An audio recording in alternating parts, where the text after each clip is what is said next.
Hello. Welcome everyone to the Murray City Municipal Council Committee of the Whole meeting for November 25th, 2025. It looks like everyone is here. And we have no minutes to be approved, so we're gonna go on to our first discussion item. It's Murray Senior Rec Center report by Hal Luke. Hal, good afternoon. Good afternoon. Well, thank you again for letting me come and tell you about some of the life at the Murray Active Aging Center. We really love your support for the center here. On Friday, what's my, okay. Yeah, worked a minute ago. Oh, here. Okay. I think it's just the screen is on. Mouse. I thought I was pushing the Here right it button. is. So He can help you, Hal. got to connect it right up there.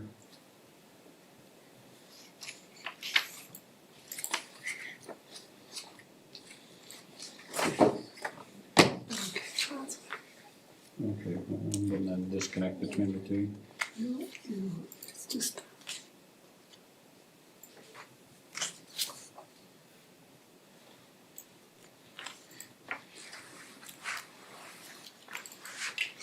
Okay.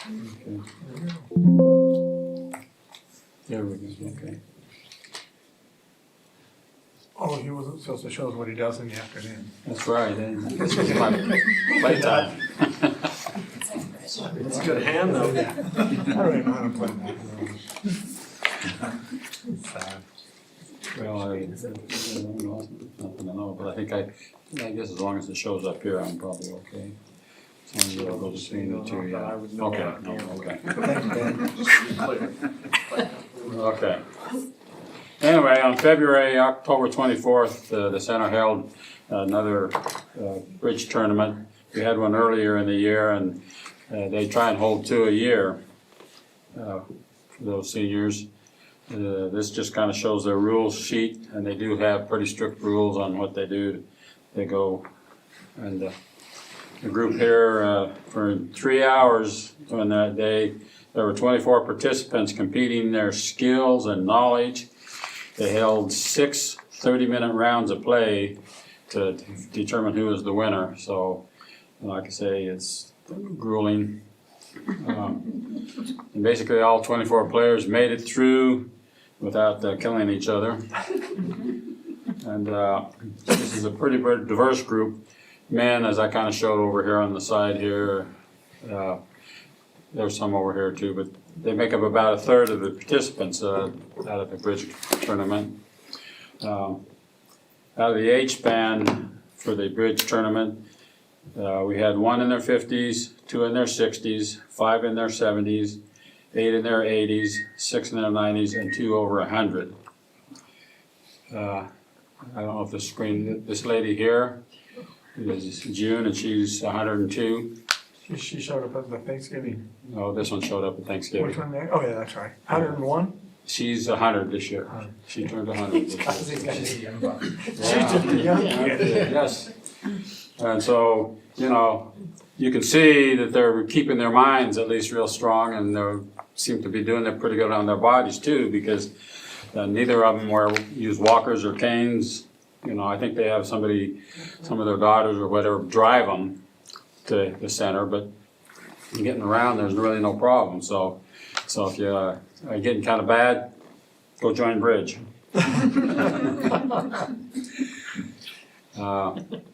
So bridge is quite a popular situation here with the group.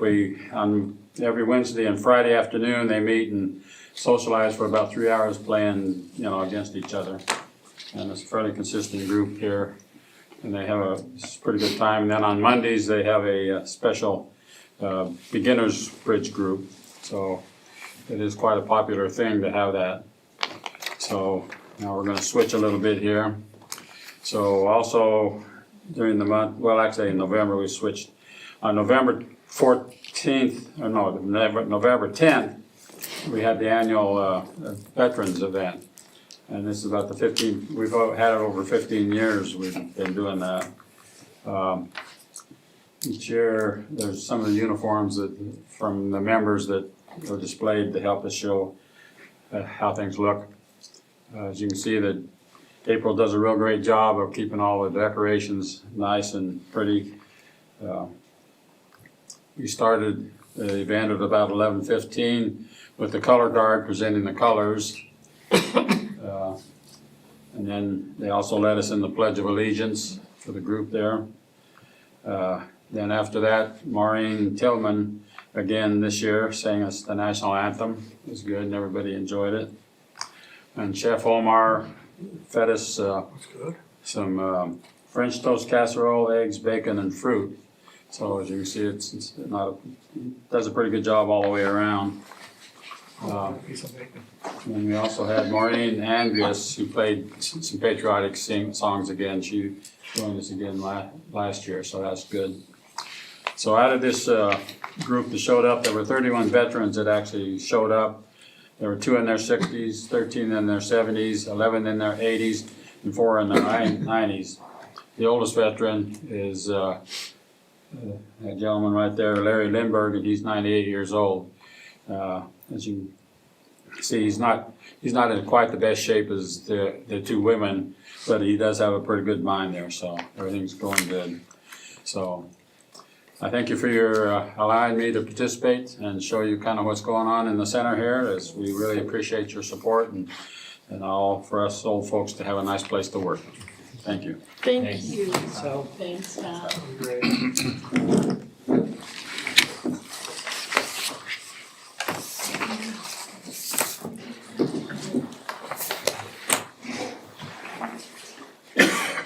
Okay, our next discussion item is a resolution finding that adopting the Utah Wildland Urban Interface Code to apply within Murray City is impractical.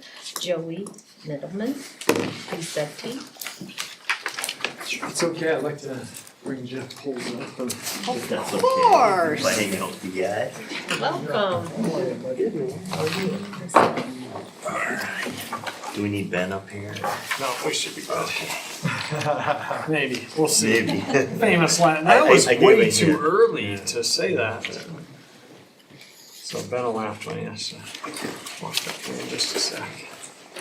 So, thank you, council, for hearing us out. It is kind of an interesting thing to adopt something that's impractical or to have a resolution.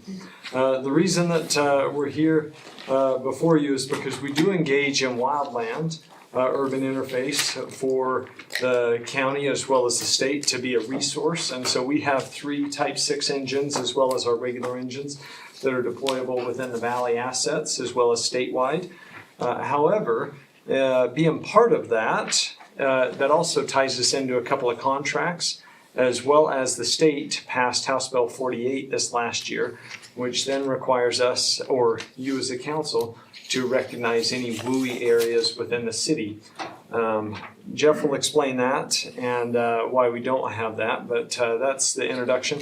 A little bit more introduction for Assistant Chief Poles. He has a little bit of a history or a background, not in the prison, but he did start in the prison way back when, but in wildland. You know, the coolest title out there is to be called a heliboss. And he was actually a heliboss down in the Grand Canyon and doing wildland. So anyhow, with that, I'll let Pulsey talk. Thanks, Chief. So yeah, we'll make this a little quick. A little bit of the history, he said, so there's some passion here with wildland fire for me. It is the previous life, I did work National Park Service Grand Canyon Fire and Aviation Program. So we'd heli-rappel into fires, fly into fires, hike into fires, take engines into fires. So anywhere from Big Bend, Texas, up to Glacier, Montana, down to the California, Oregon coast, down to San Diego. So anywhere in that area, probably 300 plus incidents. So there's a little bit between wildland fire, wildland urban interface, fire use, and prescribed fire. So once this code came up, Chief and I talked about it. I really don't think this meets Murray. It's a great tool, and I see where the state's going with it. The big 50,000 foot view, the state, we do need to harden and protect structures. County-wise, yes, and Murray, not so much. We're in the urban suburban area and we have an area map that we can show you. The big thing is if we go to Park City, you get up over the summit, you start dropping down, you don't want to break the speed limit, there's always highway patrol there, but you look to the right, where you see those cabins, those houses, you have really tight roads, poor water I shouldn't say poor. The water service is not as good here with the hydrant as there as we have with the hydrants here. And then that forest bleeds right in those structures. There's no defensible space there's no hardening the structures. And this is trying to get people to take accountability. So we really don't have something that meets that down here in the urban area of Murray. So that's the first bullet point. Many of the Utah communities lie within what we call the WUI, wildland urban interface. And that's where those homes and everything intermingles. The WUI code sets up defensible spaces, no 5 foot of anything combustible, wood chips, anything like that. Hardening your structures, no wood shake shingles. It sort of limits the building with everything. And we do not have anything like that. And it's just that increased fire zone. You see the fires every year, the structures out there in the wildland urban interface, and it just bleeds right in. It's this homeowners and insurances trying to do something you might have seen it with the Maui structures, that hardening, the miracle home that withstood it. So that's one of the things. This House bill was enacted March 3rd, 2025, and it says we have to have the WUI designated areas by January 1, 2026. And again, the blue bullet point, we currently do not have a wildland urban interface zone. So If I could just put Yep, one thing please. in there, it's, you guys have maybe heard from some of your neighboring council members or neighboring cities or seen on some public bulletins that they are having meetings, the DNR, with folks up on the bench and stuff, and that doesn't pertain to us. Although they have had meetings, because there's a fiscal note to this that I'll explain at the end. But keep going. perfect. I'll hit just this last bullet point. I know we only have 10 minutes and I went a little long with my part, but the resolution serves as a formal recognition of the absence of WUI within the Murray City geographical boundaries. So, Chief, if you want to take the limit, Yeah, rest, I no. know we're sort of So, time compressed. We have the PowerPoint that you guys can kind of refer back to just for some of the notes and stuff. It's a lot of words up on there, which I don't love on a PowerPoint. But the key thing that it is on that 4th bullet point, insurance carriers will utilize the state-defined WUI boundaries to set that risk assessment, and that is what I, as your fire chief, don't want within the city, not because I fear residents paying some sort of a fee or that, but it's also kind of a burdensome on you guys to actually manage that if we don't have it. So say, for example, along the Jordan River, that might hit your mind, say, well, there's a lot of trees down there. Shouldn't that be a WUI area? And if we did that, that would also do 2 parts. They would be able to have a 20% surcharge on their homeowner's insurance for that, as well as we would, as an agency, go out and do little surveys of those properties. Not that that's totally inappropriate, but the WUI code would then constrict us on the building within those areas. Our Parks Department does a fantastic job of going and undercutting that area, and we will continue to work with them on just mitigating that ourselves. And it doesn't hit an official map. The state engages. So I think we are best as a city handling this internally and within our own boundaries. South Salt Lake, Midvale, those are both 2 similar cities. Even West Jordan and South Jordan along the Jordan River, you won't see any of that designated throughout the valley as a WUI area. And so that would meet the standards. So we're not proposing anything that's outrageous or anything. The areas that will be a WUI area is up along the benches. You're going to see some WUI area creep in up through there. And then when Paul's mentioned up into the summit area up in Park City, they have their hands full of doing that. So what we end up needing to do with House Bill 48, as I've talked with GL, is we have to drop a resolution that recognize our WUI area, or what the state said, recognize that we don't have any WUI area. The idea for us to not recognize anything causes us to say, we at least brought it to the agenda, and that's where rather than adopting the WUI code that would never be used, we have a resolution that says we don't need to adopt it because we don't have a WUI area. So hopefully that's in a nutshell. We've kind of covered what questions you guys have. I don't have any, makes sense. How can we take you serious when you keep saying a woo? That is true.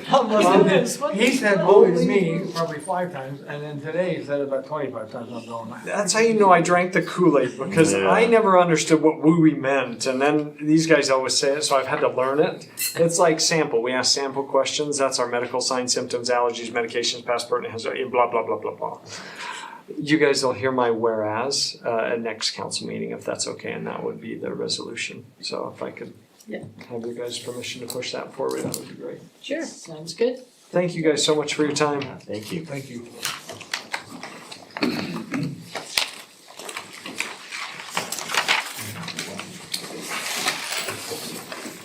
Thank you.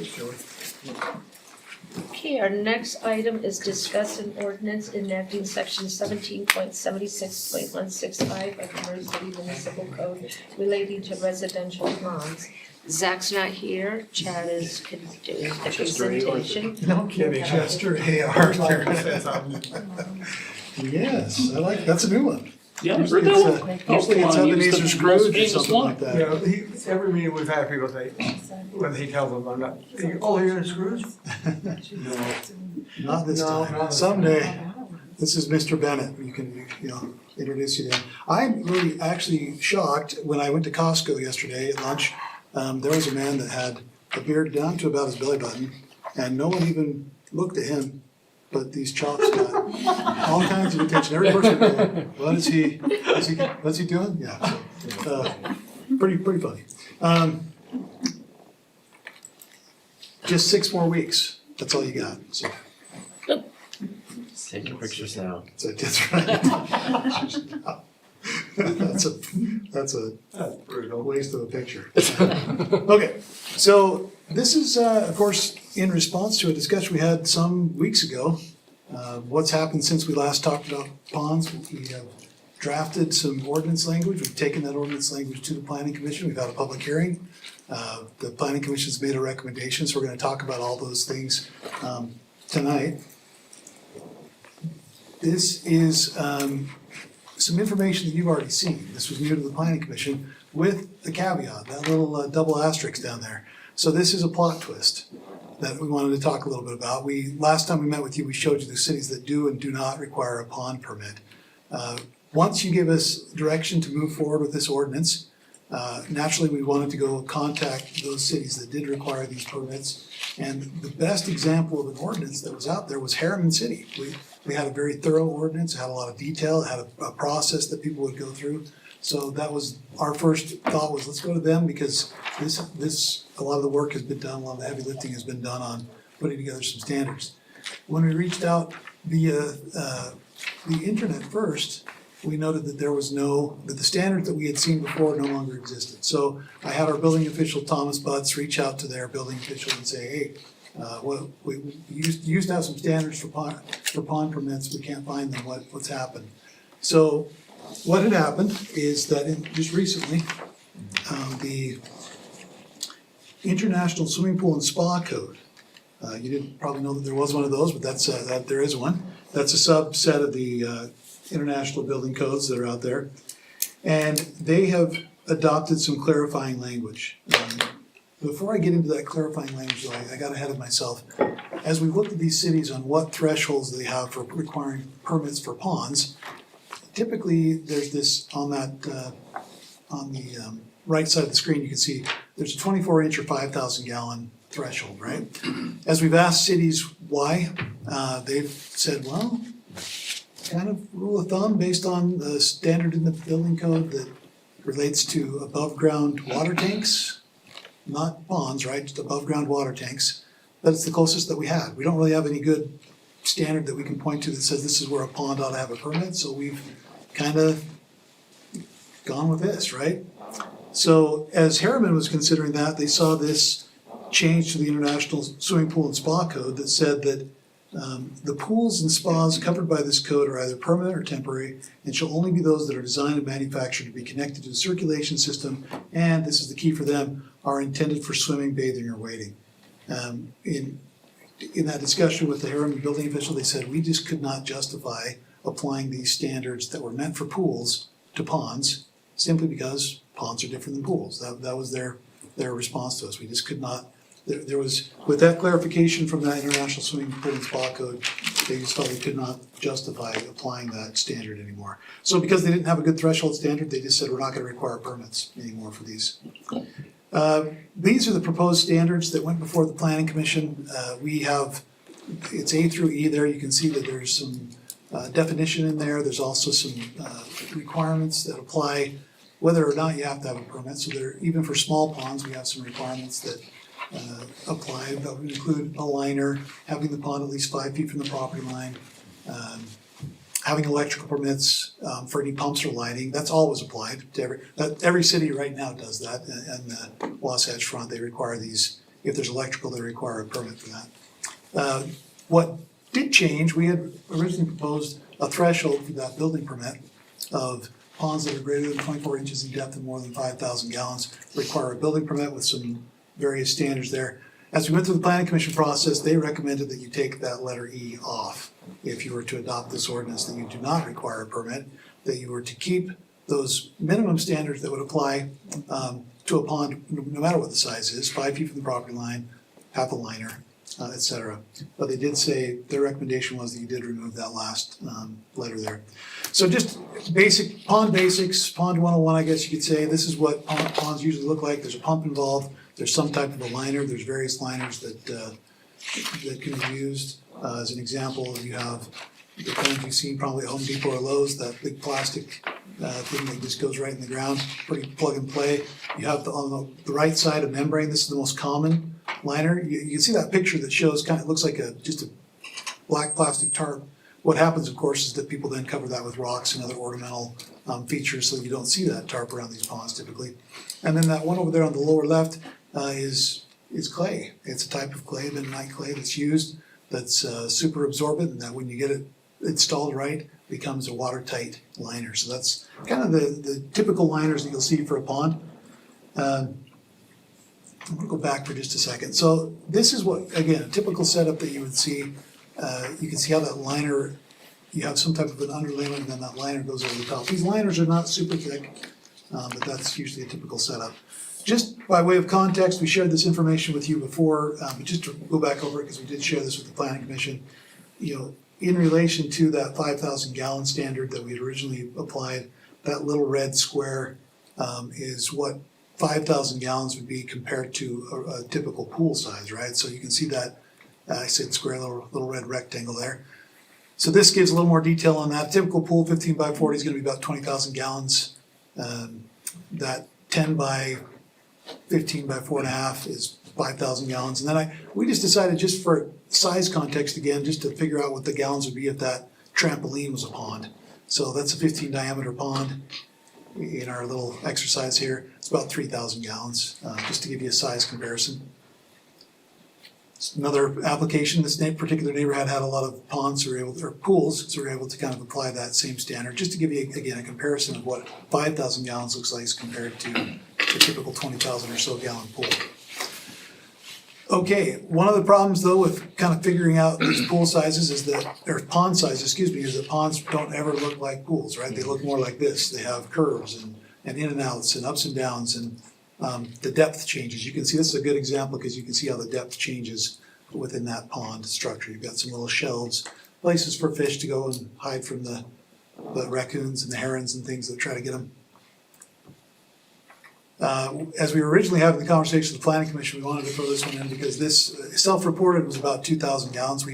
This is a person in another part of the country that was part of the pond organization, so we haven't had a chance to go verify, but they self-reported that this was about a 2,000 gallon pond. So you can see it doesn't take a very big pond to have quite what we would perceive as being quite a bit of water. This is a Murray example though. I have measured this one. This is in someone's front yard actually. This is a member of the Wasatch chapter of, it's a pond association, right? And he was aware of this potential ordinance going forward, invited me to his house, had a chance to look at this. This was a reason why we had originally proposed that 24-inch threshold, and 24-inch and 5,000 gallons instead of just a 24-inch threshold, was because his pond it's about 30 inches deep. It's not that big or wide, though it's about 6 by 8. Kind of depends on what part you're measuring. You could go a little bit bigger than that on one end. So that particular pond gets you to about 1,000 gallons. It's right around that. You can see the fish in there in that picture. It's a really nice pond. He's got a nice pump system there.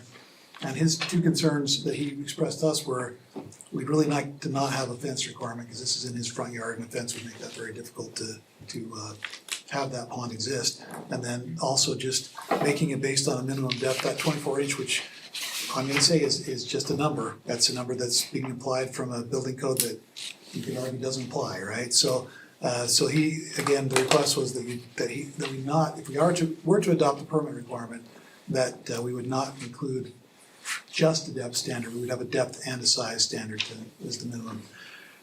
So one more thing about this that's important to note is that he indicated that anyone that builds a pond would never have an objection to requiring a liner.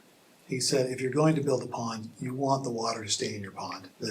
And everyone that we've talked to that's had ponds or contemplated a pond recognizes that we would never have a pond that would not have a liner because simply the water would evaporate, they'd filter into the ground, you'd be defeating that purpose. So you'd have a liner of some kind. So he had no objection to that.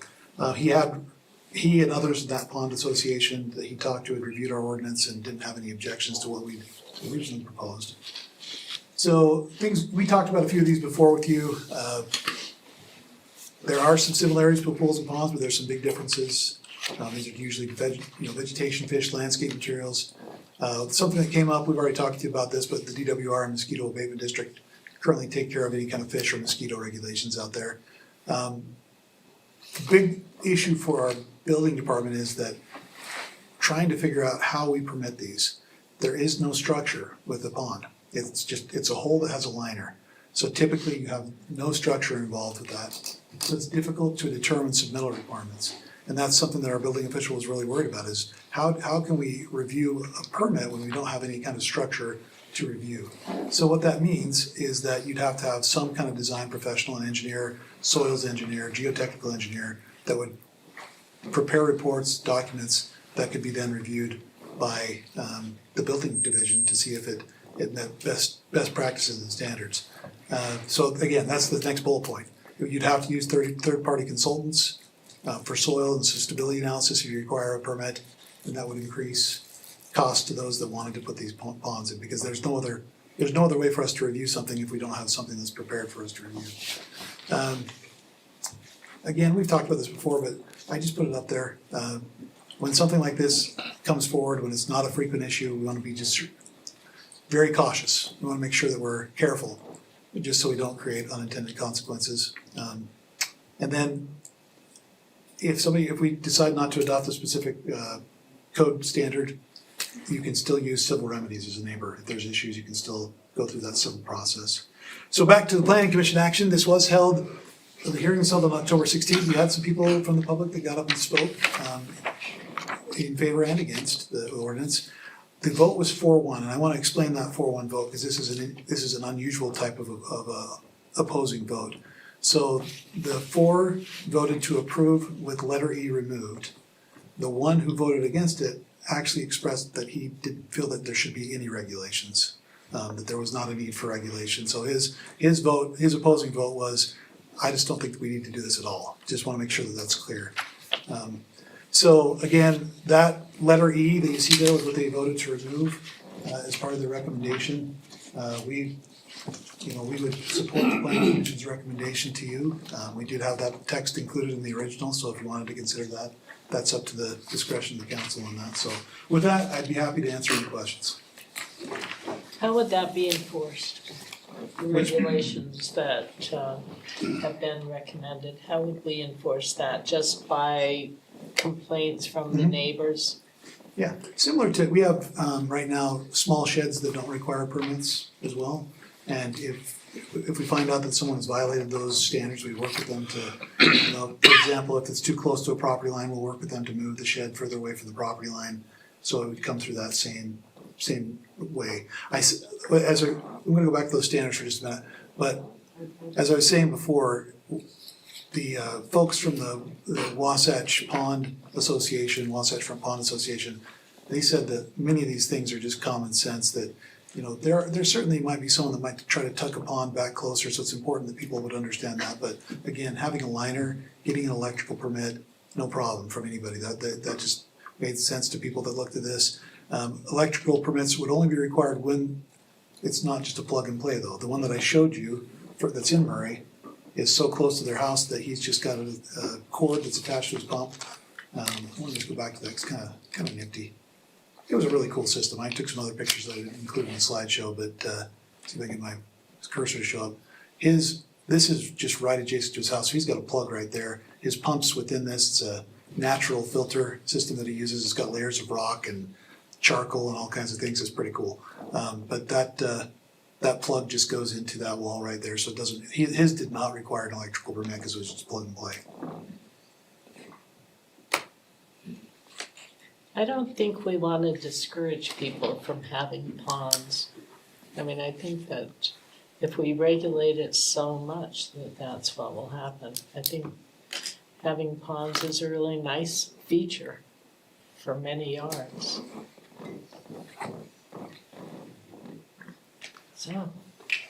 So the size and the volume really is just an arbitrary number. There's no safety reasons, No, it's based, structural reasons. it's based on a code that really has to do with above ground tanks. And that, when we talk about above ground tanks, that's where it's a tank. So Yeah. when it gets to that size of a tank, you do start to get some hydrostatic pressures and things that Sure. that make you want to look at that a little more For closely. ponds, just completely useless. Pond is just, they've applied it, and again, that's why Harriman backed away, because they said, you know, now that we have the clarification that this was never meant to apply to something besides a pool, they Okay. pulled away, so. I have concerns about not discussing the size of it. Without any restrictions, someone could turn their whole backyard into a pond. As long as they stayed 5 feet off the property line, As long yeah. as they stay 5 feet off the property line. The mosquitoes, the issues that they'll deal with that would just, it would require a professional level of understanding to manage something like that. The mosquito abatement district said that they have excellent luck with getting homeowners to homeowners and others to voluntarily comply with those mosquito abatement. Everybody wants to keep the mosquito levels down, homeowners as well. They have some pellets that they use, they have fish, you can get the mosquito eating fish. Yeah. So they said that, you know, their rate of compliance when they are aware of a mosquito problem is, he said almost 100%. He said there are a few people that just, as there always are, that just, you know, are not, they're scofflaw type people don't bother me. But he said for the most part, we get almost 100% compliance. So again, I think there are already some, and actually those types of controlled ponds are easier for them to work with rather than just a natural pond, right? I just find it that I'm currently looking at building a deck. I'm restricted by setbacks on that deck. Yet I could build a pond and it's 5 feet to the property line. But my deck is now 20 feet from the property line. I'd much rather see a neighbor put in a deck than a pond. I think others might have a different opinion about that, but. Yeah, that's just my opinion. I'm just concerned at the lack of restrictions on the size of it. If we allow them to go any size they want, as long as they're within 5 feet of the property line. That's my concern. Do we require a building permit for a hot tub? That's an it depends type of a question, depends on the size of the hot tub. Next year. So, yeah, there are some, you've seen some of these bigger swim spas and those kind of things that would require a permit, but it depends on the size. So we do require a permit. Depending on size, and again, you've got a structure, you've got different things. Again, our city engineer, our building official have looked at this and said that these are just, ponds are different than pools, right? The issues that come with, for example, soils really are mostly mitigated with liner. When you have a good liner in there, most of those issues are just mitigated by that, so. Because we're short on time, we've got 2 minutes left. Can we would you object if we could table this for a couple of weeks? It's gonna be more than a couple of weeks, it would be into Does anybody next else have year. concerns? If I'm the only one, you can move forward and they'd end up, 4-1. So this is scheduled for the December 9th meeting, so there's no decision tonight.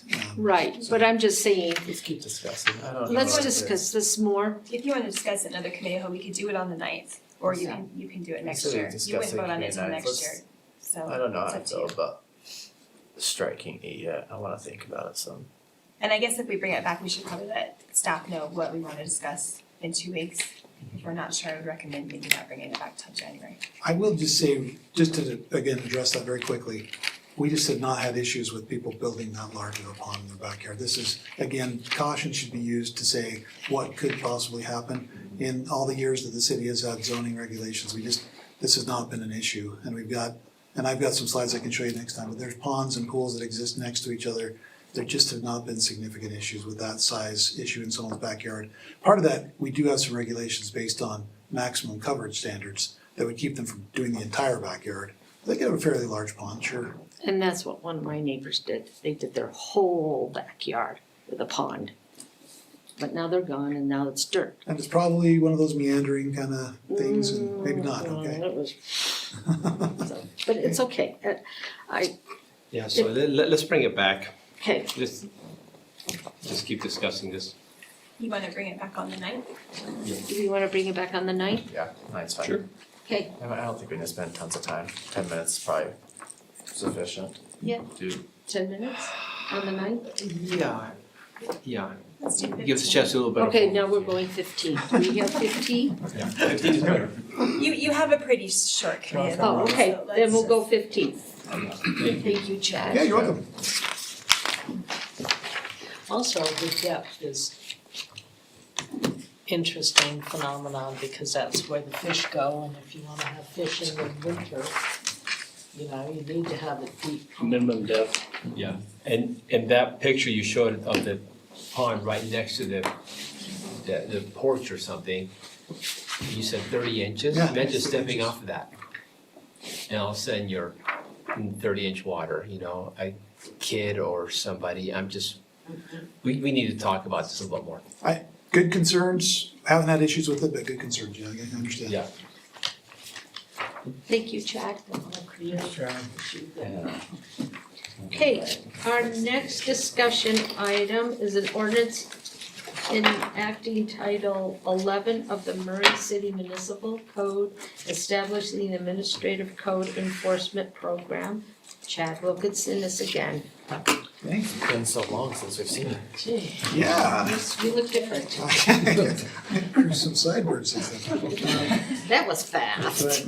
So, I don't have a lot to say. I wanted to give plenty of time for questions from the council. So I'm gonna just bring up just a couple of slides really quick. But for the most part, we talked about this at some length a few months, I guess it was a few months ago, yeah, back in August. This is the actual ordinance language that would be proposed, just as a review.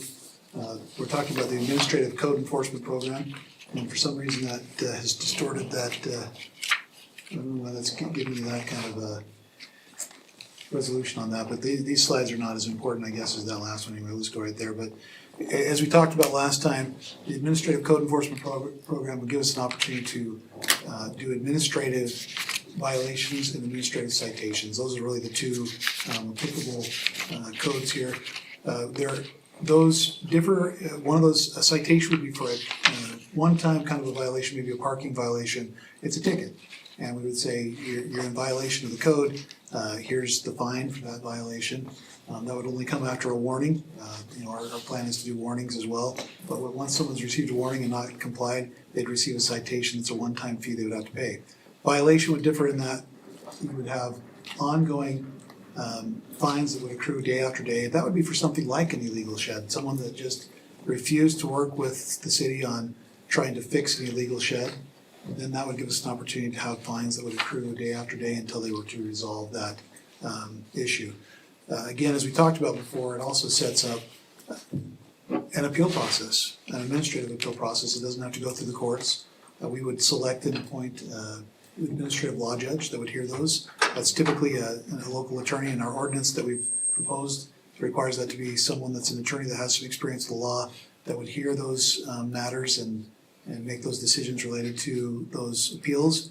So that's it in a nutshell. There's close to 40 pages of ordinance though, and I wanted to give you a chance to ask any questions you've had as you've gone through and reviewed. Just briefly, there's 10 chapters. Those 10 chapters also include things besides administration, like abatement.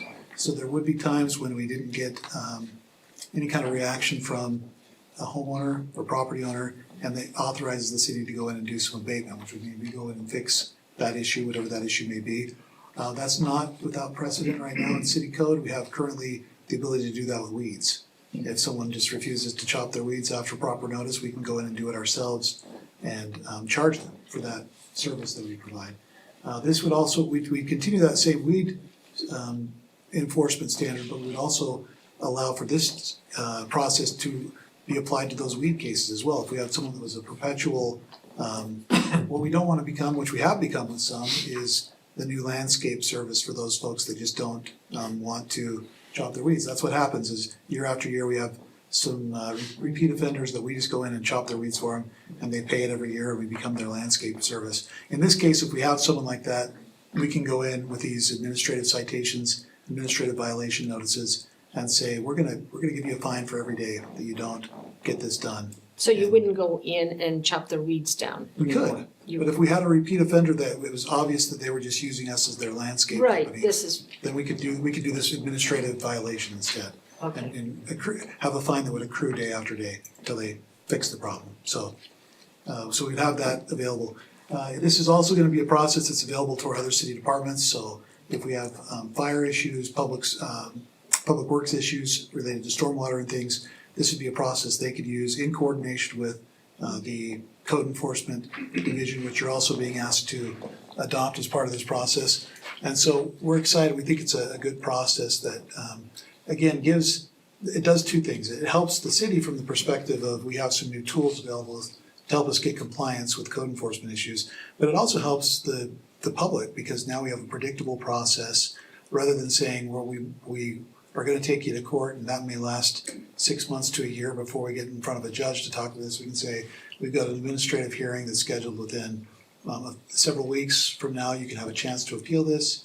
They'll have a predictable process that they know the steps, and those steps will be put on our city website so that someone can say, where am I in this process? Here's the next step in this process, and we think that's good for the public as well as the city. So, again, I've been talking a long time, but are there any questions about those 40 pages or so of ordinance? I have a question. No, sir. Yeah, I don't see anywhere that tells us about how much it's gonna cost. Yeah, it's in there, let me find, we have some base fees that we can also adopt. It's kind of a not less than fee right now, but we could also adopt fees in our. I think she needs consolidated cost to fee the schedule. city. Will cost the city. Yeah, So the Fiscal code enforcement program, we already have budget for code enforcement officers. We have budget for 3 right now, which we wouldn't be proposing any new code enforcement officers. The one additional budget item that we don't have a total handle on yet would be the hiring of a part-time administrative law judge. And part of that's gonna be putting together a request for proposals, getting those proposals back from local attorneys that are willing to do this. And so it's hard for us to judge exactly what that would be until we find out what their billable rates are going to be and what they're gonna charge us for that service. But there will be a financial impact. However, there will also be fees and fines that will they'll apply. probably cover. That will, we don't know if it'll cover, but it would definitely, could be applied towards this program, administration program. What about drawing resources to other departments, say like finance, for handling payments and stuff like that? And certainly an impact on those, there'd have to be payments made through the finance department. they're not gonna be involved other than that payment process though, so it wouldn't be necessarily until we got to that payment process that they would be involved. So I don't know that I have a good answer for you on a number, but yeah, there certainly would be somewhat of an impact on that. We would expect it wouldn't be a big impact on the finance folks, just they'd be taking payments. Okay. So walk me through the selection of the judge process here, cause, yeah, 11-6-60, advise and consent of the city council, so is it gonna go through the same process we do with the other judge? You recommend, the mayor recommends, and we approve, is that how we're gonna do this? And that's how we envision it, so we would do, like I said, a request for proposals, we'd see which attorneys are willing to fill this role. There are attorneys out there that are filling this role for other cities, we would assume that some of those would be interested. We've actually had a lot of communications with West Jordan, they really like their administrative law judge, we would certainly hope that some of those folks would reach out. But again, we'll do that request for proposal process. We would then come up with our recommendation for who that person ought to be, and with the advice and consent of the council, appoint them. Did I miss anything there, Jill? Would we use another judge in another city? No, we would have we'd have our own judge, but they Oh, might then we also would have be. to hire another That's judge. right. Yeah, it's a part-time, it's an attorney, correct? Yeah, it's an administrative law judge, so they're a part-time law judge, basically, so they would not be it's not a judge that's serving in the court system, it's Right. our own administrative judge, yep. And that's not unprecedented either, we have hearings officer right now that serves and decides things like appeals, variances, Jim Harlan and, where's the name just left me? Yeah, Scott, yes, Timothy. Stevenson, yep. So we have this, again, they're private contracted folks that do that service for us with variances, with appeals. I think it makes sense, I mean. Yes. This will allow us to do things that citizens have requested. Yeah. Especially in our area where Yeah. we've gone over and looked, and like fences that are, there's just some stuff that really impacts the neighbors. Mhm. And then and this will also allow us to do tickets, parking, cause right now you can't ticket a car, but you'd be able to do that through this. I mean, would it require hiring a clerk as well? I mean, how in-depth is this civil process? I So mean, does it that- require a court? There will be a hearing process. Part of this, on that next steps I didn't go through, we would hire a code enforcement manager, and that, besides the management responsibilities, that individual will be responsible for coordinating with the hearings officer. The hearings officer, I keep saying hearings officer, the administrative law judge will have their own policies and things that they'll want to adopt in terms of the way that meetings are run, how often they're able to be available for these hearings. So we'll have to work closely with them, and also, yeah, again, just the policies and procedures of how we provide notice at the venue. It'll be here at the city. It's an informal, it's not a formal court proceedings, it's informal. There'll be minutes taken, but it's more of an informal hearing. And so that will all be coordinated through that code enforcement manager that'll also then manage the code enforcement individuals. So in that, 11-2-20, the mayor shall establish policies and procedures for the holding of administrative enforcement hearings. What does that mean? So that's again, working with that administrative law judge, we would have to, Just what you were just saying? yeah, we'd have to figure out exactly what those dates would be, what the basic procedures would be, how he wants to run, he or she, wants to run that meeting. That's just for the hearings, he's not setting policy for. Right, the Over policy for the discipline. actual enforcement or the actual administration of the program is right before you, that's how the program will run. The actual hearings, though, we do need to work with the administrative law judge to establish what that individual wants to do in those hearings. Yeah, and this is needed, I live in a neighborhood that people have started to abuse the right of property ownership and have started to trash their properties. And we have people who own multiple homes that just don't take care of them, they rent them out and they just don't go take care of them. Fences are falling over and things are stored all over the place, it's just not a good Yeah. look. It's not healthy. Complaints in that regard too. Yeah, So I think this will help in that process. yeah, absolutely, we're going the right direction. Thanks, Jeff. Any other questions? Okay, well, if you have any, Thanks, John. Can I just say something real quick? When you guys see this next in 2 weeks, it's actually two separate things you'll be approving. One is to adjust our current ordinance to create the program, and one is to adopt the program. So is that So, yeah, one ordinance will actually create the code enforcement division within the city, and then the other would be to adopt what we talked about, the standards, the policies, the procedures for enforcement. Notice policies, notice procedures, I should say, fines, there are some minimum fines that are included in the ordinance. We can look at those as well in the future, but it does provide some minimums, so. just want to make sure they understood that. Thank you.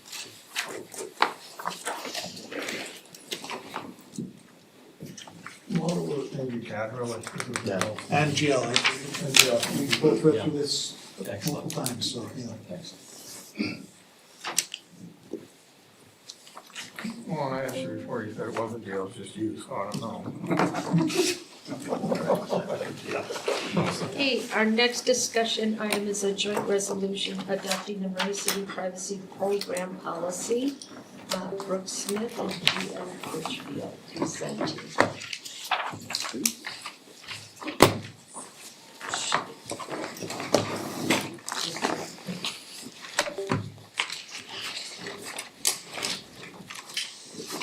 No, sorry.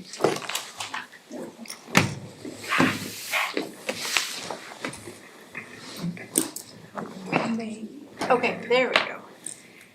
Good evening. Thank you so much for this opportunity to talk to you about data privacy and the privacy program.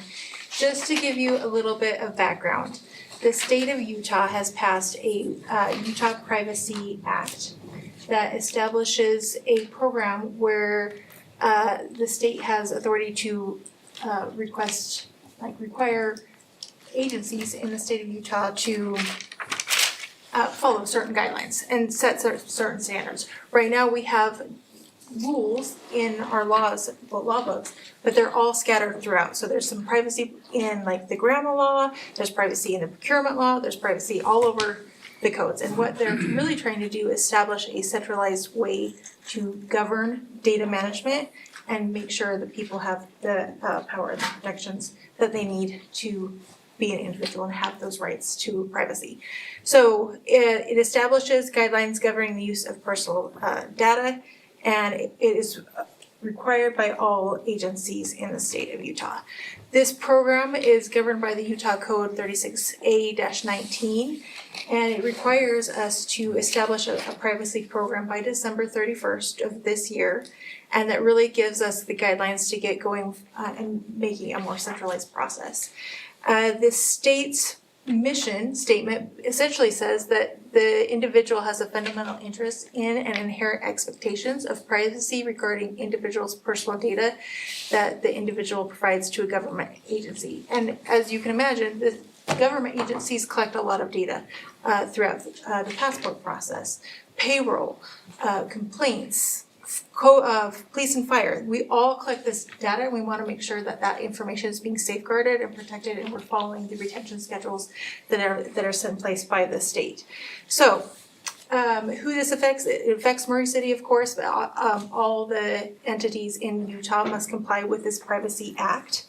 It is run by Chris Bramwell. He's the Chief Privacy Officer and the Director of the data management, and he's been leading the charge. He's been doing an excellent job trying to get this information out to us. Why it matters is it's legal compliance, and it's creating a better digital footprint for our residents, for our visitors, for our business owners, and for our employees. And I added a little snippet in here of the state of Utah. We're one of the leading states with a handful of states that are actually coming at data and saying, all right, we need to make sure that our individuals in the state are being protected and that we're following best practices. So kudos to Utah for putting this at the forefront, especially as technology is taking over and advancing. Data is the most prolific, how do I say this? It's one of the most important things in our future, and we're leading the forefront for that. The privacy program, the state of Utah has created a 3-phased approach to this, so they call it the Ready, Set, Go program. And the first phase of this is to designate a chief administrative officer, or in our case, we're gonna designate it as a chief privacy officer. That's in the policy that has been drafted up for you to review. We also have to appoint records officers. Our city has 4 certified records officers right now. That's myself, Amanda Mosley, who's our procurement agent, Calvin Ashley, who is our records officer, and then Christian Reardon, who's in our police force, our police department. We all go through certified training each year. We take a test that's about over 40 questions. And we are designated by the state to release records if it is classified as public to whoever requests it. So right now, records are classified as public, private, protected, or controlled. And we go through those records and make sure that we are redacting if we need to, or we are releasing only public records. Do we know who the CPO would be? It would be, the mayor will appoint it, and I believe I've drawn the short stick. No, I believe I'm gonna be designated as the chief privacy, so I'll be, Three people under you? yeah, So you'll be 3 CPO? well, I'll be over the whole city. The whole, Oh, yeah, get it, I like it. sorry. Yeah, You are funny. Alright, so we're here. yes. How the CPO, how is that gonna change the structure? Like, it says it's a chief administrative office. Is this moving into the mayor's office, or is it staying within budget? Yeah. They couldn't find another designation other than chief administrative officer. They said you can use whatever term Terminology, you want to. yeah. But the idea is that somebody is over privacy.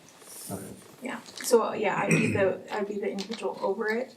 There is no pay change, it is One more thing, Is it another level to that too? You put some letters after your name now. Alright, just a Yeah. few. Recently, yeah. So, and then we also have to initiate a privacy awareness training, which the state of Utah has provided us an 8-minute video that lets employees know, like, hey, you have access to records that most people don't have access to. You need to be responsible and ethical for it. I have started to roll that training out to our employees. I've sent it to over 300 individuals. I've have over 280 individuals who have completed that task, and I'm gonna roll out one more phase to our Parks and Recs department soon, just because they're a little bit of a hybrid thing, but we'll get them all trained before the end of the year. And so I'm super happy with the 280 individuals that have already taken the responsibility and watched that 8-minute video. The second phase is the planning assessment phase, and this is why we're here today. The first part of that set phase is to formalize a privacy program. And so what we're gonna propose next time we meet during city council is to do a joint resolution with the mayor and the city council, setting that privacy standard in place and designating myself as the CPO. And then moving forward with the trainings and the assessments that we need to do. And then the second part of that part is doing the maturity assessment. It is a 24-page document that we really have to go through and say, what records do we have? Why do we have them? How long do we keep them? How do we protect them? And then we identify and prioritize the strategies behind that governance and making sure that everyone's following those same basic rules. And then the final phase is continuing that prioritizing the strategy and then making those impacts even tighter. So there might be something that we don't do that the state recommends that we can start implementing and putting forth in place. But for the most part, we are doing quite well in the program. So that brings us to this discussion today. It's just basically we were going to be putting forth that joint resolution next time we meet during city council, asking for approval to adopt that privacy program and allowing us the authority to get that training in place. And so with that, do you have any questions, concerns? It's a great program to put in place. It's finally getting something centralized so we can have that governance and have everyone be on the same playing field, and our citizens know what they can expect, how to get a hold of someone if they have concerns, and how we can help govern those Well, records. it's Utah law. Yeah, and So it's we required. have to do it. You have to do it, but So it's a good Yeah. law to follow. But Yeah. we have to do it. Yeah. But yeah. Any questions?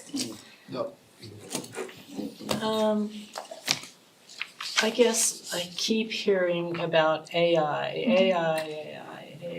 and policy and procedures regarding that. Does this have anything to do with that? It doesn't have anything specific for AI, but there is governance in AI because we're now dealing with grammar codes. We're now dealing with record. You're creating a record if you use AI, so we would be governing through that grammar code. Do we have anything else in the city that governs AI? Yeah, we have established an AI committee a couple months, maybe even a year ago, and we've passed an AI policy. And then there's been training. I've trained over 100 employees on how to use AI and what our policy says is allowed and not allowed. And that is a policy that we are following. We were one of the first in the state to create an AI policy for local government. So we've been very progressive in that. Okay. Any other questions? No. Perfect. Well, thank you so much for your time. Thank you. All right, our next discussion item is an ordinance enacting section 12.28.070 of the Murray City Municipal Code relating to collection fees for outstanding balance owed to the city, amending section 7.04.030, 12.30.010, 13.04.040, and 13.48.050 of the Murray City Municipal Code relating to the same. Brenda Moore presenting. It's a lot of code sections to do very little. So currently, when someone closes their utility account and they never bother to pay us, because a lot of times some people could be 3 months, 4 months, 5 months in arrears, we send it to a collection agency. They send us back, if they collect, 70% of whatever we sent. When we switched collection agencies, they suggested that we add language to our code that allows them to add fees on top of what we send them. They will send us back 100% if they collect it, and they get to keep 30% of whatever that total was. So that's the impetus for getting this started. Then as we were going through the code, it turned out we can't charge late fees on, according to the code, solid waste, parks, and stormwater. So we decided that if somebody bounces a check in parks or protests a valid credit card, which sometimes they do, they just forget, or they're whatever, we can start charging them fees based on that. And then stormwater, that's just a utility, we can start late fees on that utility and not just power and the others.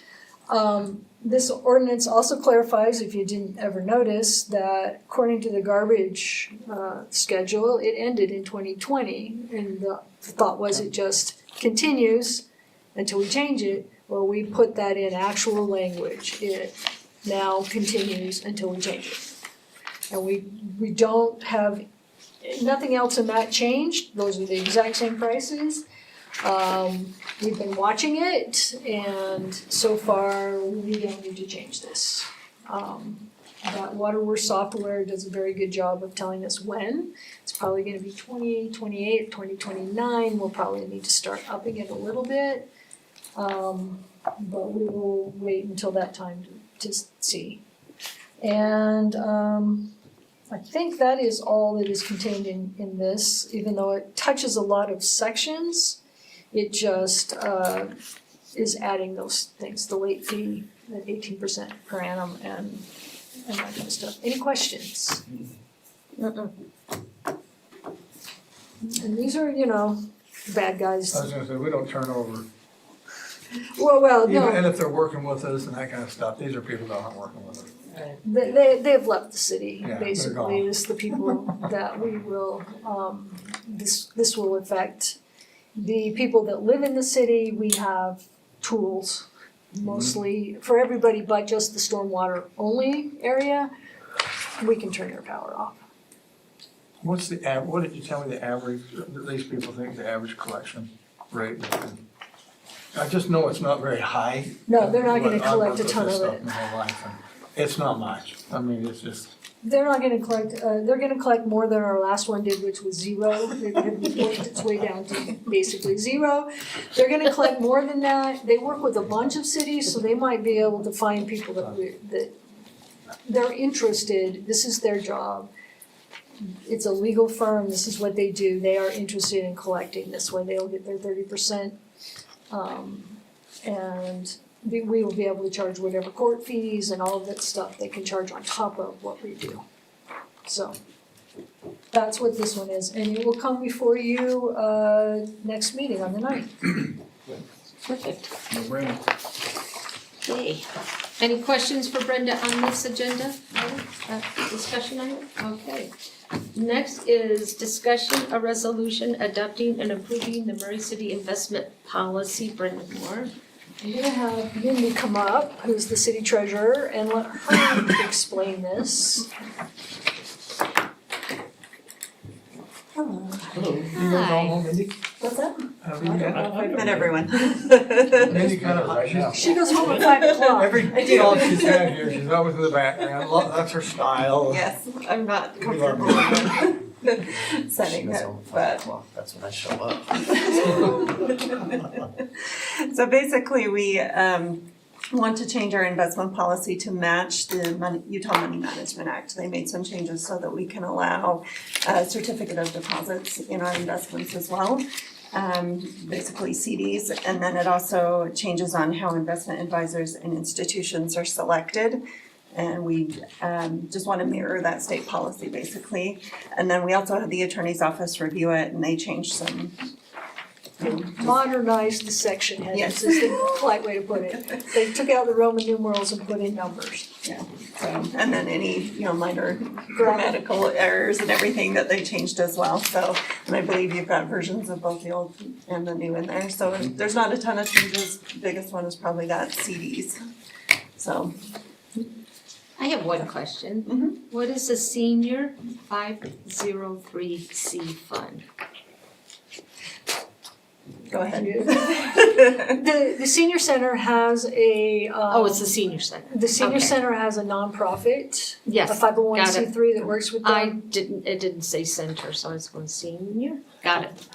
No further. And so that's their money. And then Yes. occasionally not occasionally, a lot, they use that money for scholarships for people who can't afford to pay for whatever they're Yep, doing. yep. And they helped redo when they put that extra thing in, that helped pay for part of the extra entranceway, so that you don't have to wait for the bus in the rain and that kind of stuff. They do that kind of stuff. Good. That was my only question. I didn't know that senior rec. I could have called And you we do Brenda. have money that is invested as opposed to just in the PTIF. So, Sorry, as opposed to what? just being in the PTIF, the Oh. treasurer's fund, it's a good balancing. Because when the PTIF goes up, this one goes up slower, when the PTIF goes down, this one goes down slower. Yeah. We have a good laddering system to make sure we're investing well. Okay, and this Any will come before you questions for again on the Brenda? ninth. Or None? Look at that. Perfect. Great. Thank you. Thank you. Thank you. If there's no other questions, I will adjourn this meeting. Council starts at 6:30. Will you guys leave your community package with me, so I can use all the papers? Please, thank you.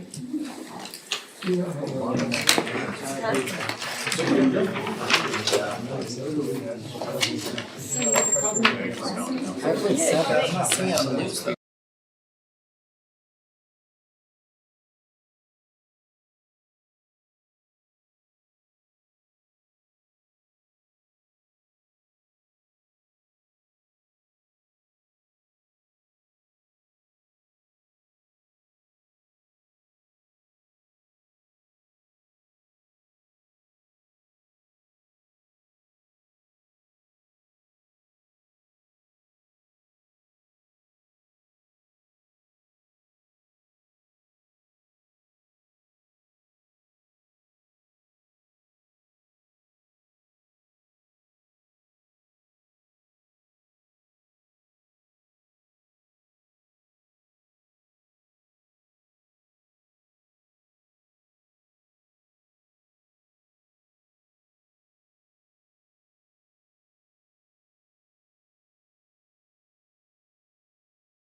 All right, 6:30 PM, I call this meeting to order. Welcome everybody here to City Council Municipal Meeting.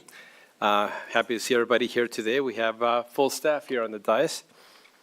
We're going to get started with our Pledge of Allegiance, and I've asked Chief Joey Middleman to lead us in that.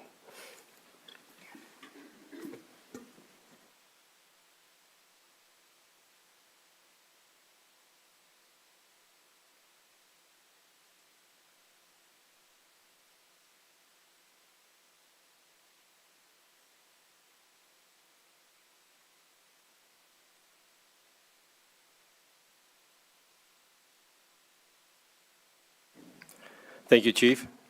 Before we get jumping into our business, we want to hear what's in your hearts and minds of our residents out there. So we're going to open this up to public comments. Anybody who would like to come up and give a public comment, just give us your name and where you live. And you have 3 minutes from the time you get up there. So the time is now open. The microphone is there. Please step right up. Don't be shy.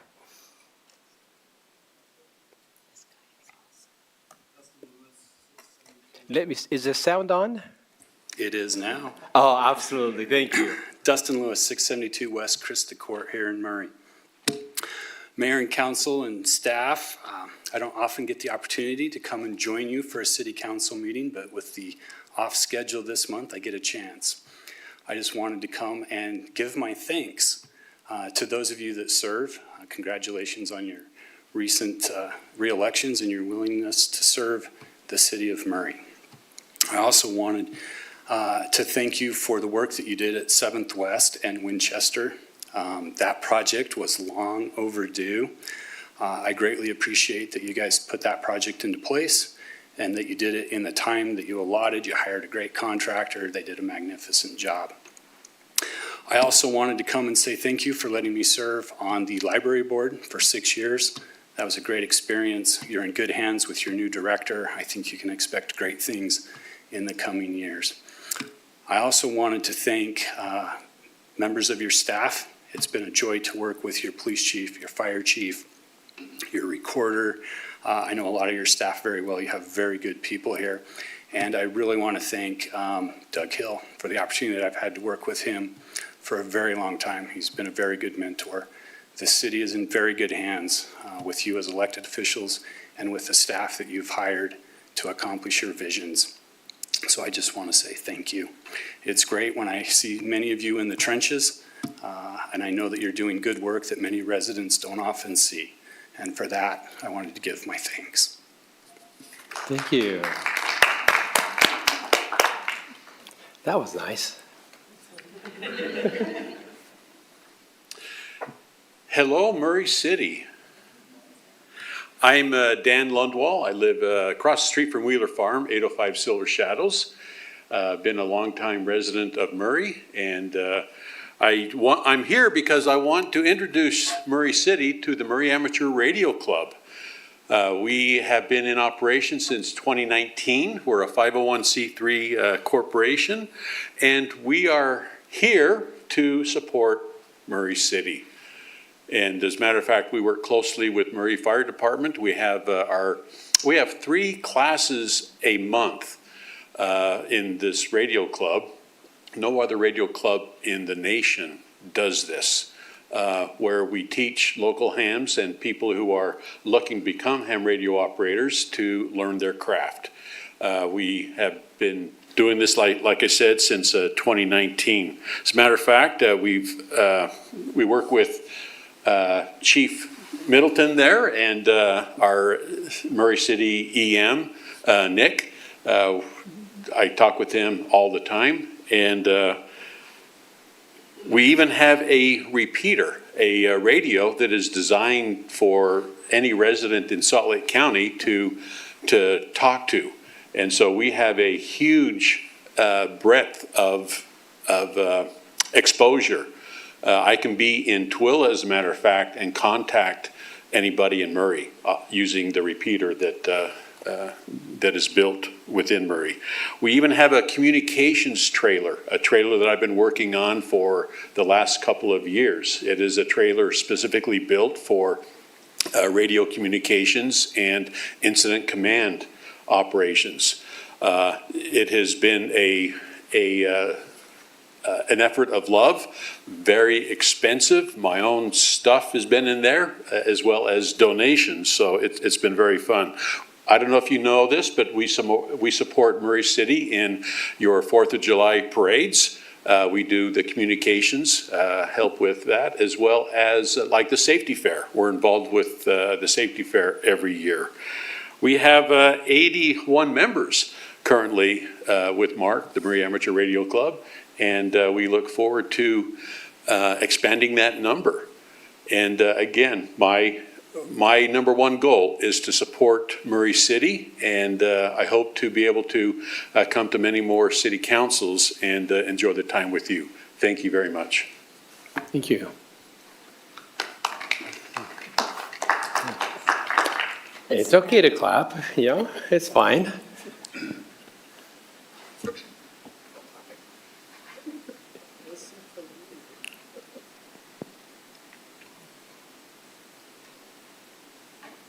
Anyone else?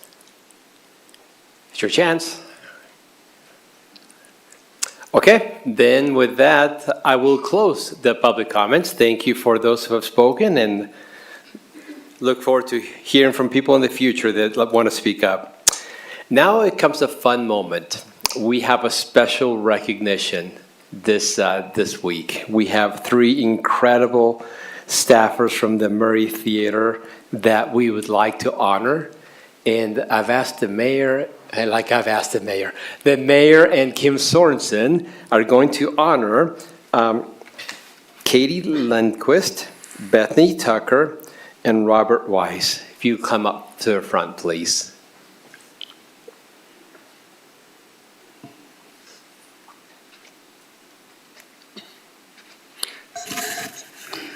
These are really fun ones because these 3 would rather not be here.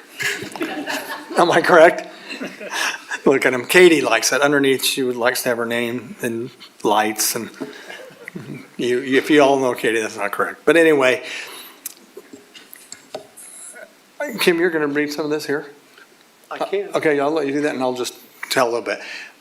This is the crew that has, so Katie is our theater manager, is that the title? Bethany, your title is assistant theater manager, and Robert is over, I just know he does all the technical stuff. What's your title? Technical director. Technical director. These are the 3 that have made the Murray City Theater run.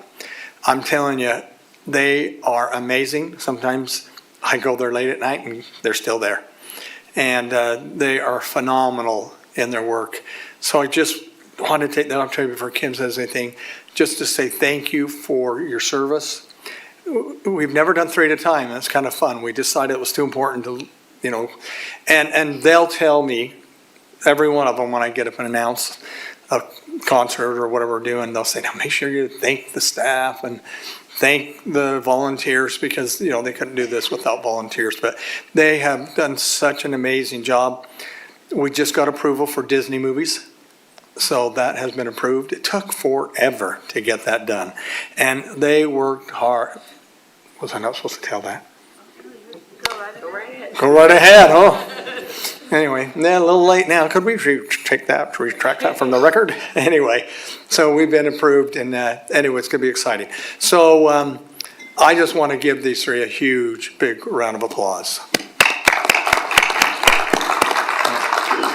Now I'll let Kim present you with these, and we went out of budget because we have $50 for each of it, gift cards. That's a lot of money. Jennifer said we're going to make up next month. Is that right? No. Anyway, all right, come on up, Kim, and I'll let you present them. okay, you want me to present them? So you'll just switch it, please. So as the mayor said, these 3 are amazing, and I appreciate the council allowing us to recognize 3 people at one time. I think all of you have been to the theater. If you've not been back a second time, you need to come over to the theater. If you go to the theater, you think that everything has just come together very easily without a lot of effort and work. That is not correct. These 3 you could compare them to a three-legged stool, and the three legs are very strong. They have developed a great team, a team that is successful. When you hang around or when you're with these three, you can feel their love, their passion for the theater, and you can see their desire to make sure that our theater is successful, and they're doing that. I could talk about all three of them. As the mayor mentioned, Katie received word yesterday that we have the rights to play Disney movies, which has taken, I don't know, 4 or 5 months to get that right, and a lot of work. Bethany has been with 5 theaters in her career that have either opened or renovated, and she reports that this is the smoothest theater that she's ever worked with, and it's because of these three. And then I'll just embarrass Robert a little bit. If you wonder how much time and effort Robert put in to the theater to get it open, I know of 2 nights that he fell asleep in the chair at the theater and woke up at 2 a.m. to go home to his wife. So I'm going to let, if it's okay with you, let each of them say something real quick if you'd like. And again, thank you, Council, for allowing us to do this special recognition.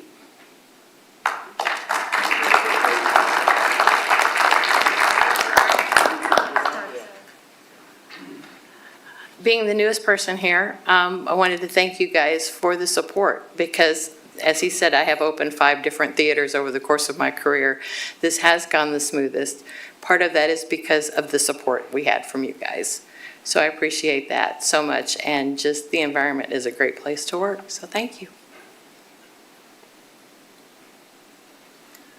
Thank you. I've been before you, I think once before, and when we start out a lot of our shows and the mayor is there to greet the crowd, I always try to remember the people that make this happen. And of course, we have funding from the county, which we appreciate, but the real support starts here with each of you and with Mayor Hales that makes this really all possible. And I just kind of have the dream job of working with some of the most wonderful people I've worked with in the Parks Department and from the City Council and the Mayor on down with Katie and Bethany. And then I have a wonderful tech crew that works at the theater. Several of them are going to be here tonight, but they're in rehearsal with the show right now. So if the meeting had been a little earlier, they would have been here. They're the ones that get the real credit, that make everything happen day to day. So again, I appreciate the support that we have here in the city and invite you again to come to the variety of shows that we're putting on in the theater. And I try to recognize you when the occasions arise before shows so that the public knows the support that we have in the theater. I appreciate it. I'm honored with this. Thank you very much. Well, I think they said everything for me, but again, we couldn't have been where we are now without your guys' support and the citizens' support and their staff.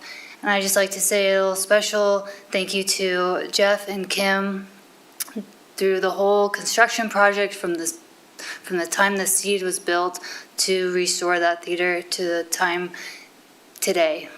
They have been there. They have been a guidance. I've learned a lot from both of them, and I'm excited for Kim's new role and for Jeff, if you approve him, and I hope you do. But he's a wonderful asset to the Parks and Recreation team and to the theater as well. We could not be where we are today without them, without you, without Mayor Hales. And I personally couldn't be here without my wife, who's been so supportive and has had to hear me talk about all my stress dreams about getting movies in that theater, about the sound, about all the things. And you know what? In the end, it's a wonderful place, and it's going to be a great community asset to the Murray residents. And I am very excited that we got approval from Disney. So our first requests include Muppet Christmas Carol, Polar Express, Frozen, some of the kind of Christmassy classics.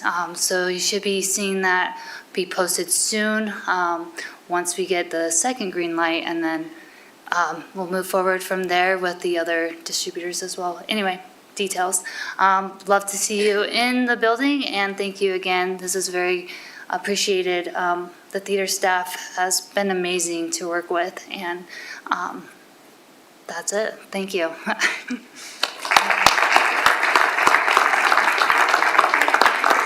Thank you, we appreciate that. What a wonderful opportunity we have, what a jewel we have here in Murray now. We're now going to move into the public hearing of 3 specific issues that we're going to discuss here. The issues will be presented, then I'll open for comments regarding those issues. Public can comment on those issues. The same rules as before apply, 3 minutes, name and where you're from, where you live. And we will then, as a council, vote on that. And please don't forget to sign the clipboard when you comment. Right, Patty? Thank you. All right, so the first issue, we're going to have Laverne Snow here presenting from the South Salt Lake Valley Mosquito Abatement District to talk about an increase in fee. So, time is yours.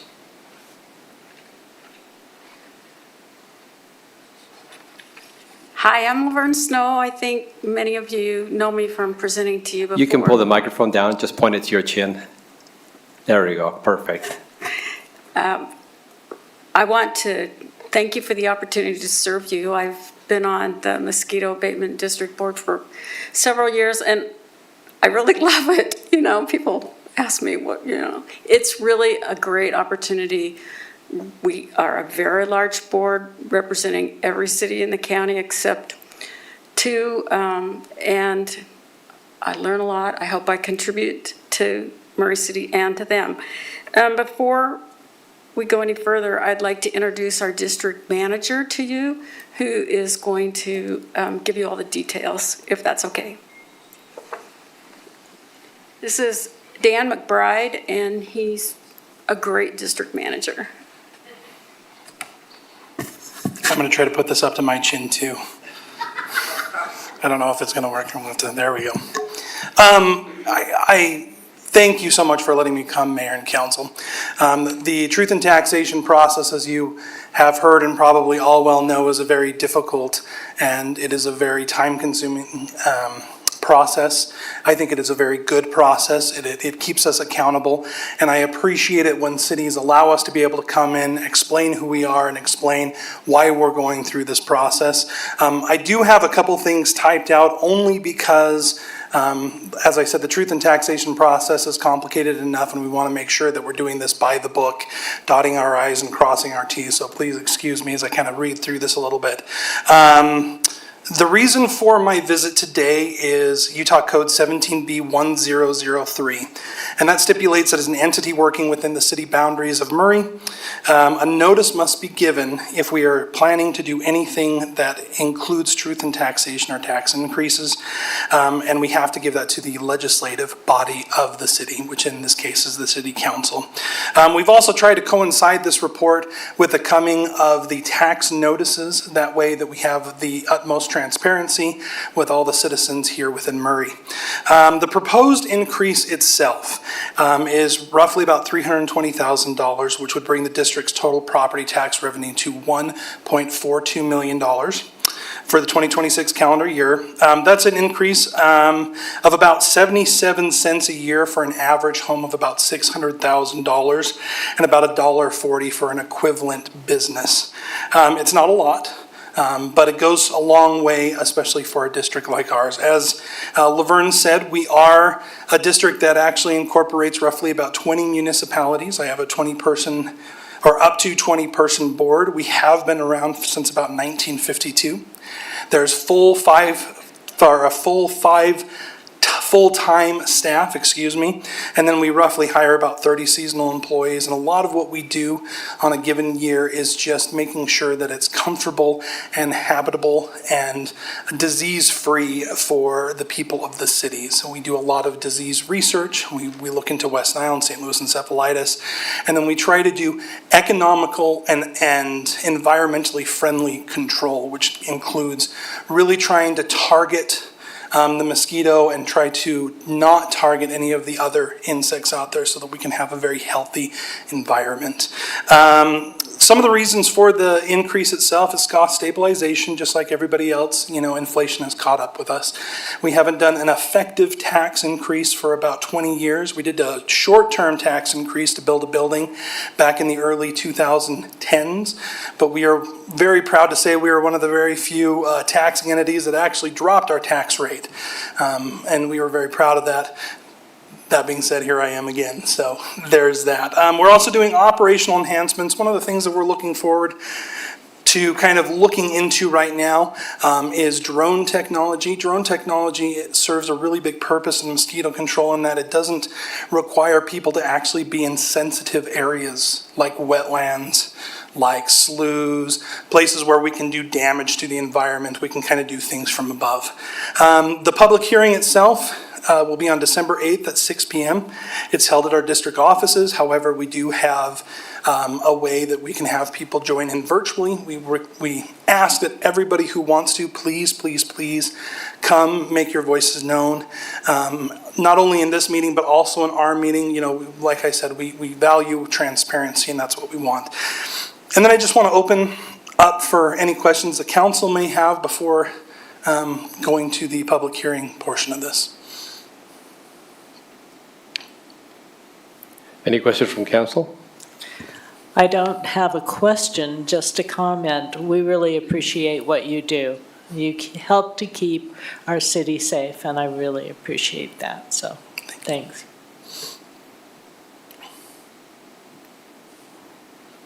Any more questions or comments? That seems to be it. Perfect, thank you. All right, we will now open for public comments on this issue. If there's anybody in the public who would like to speak, you're welcome to come up right now.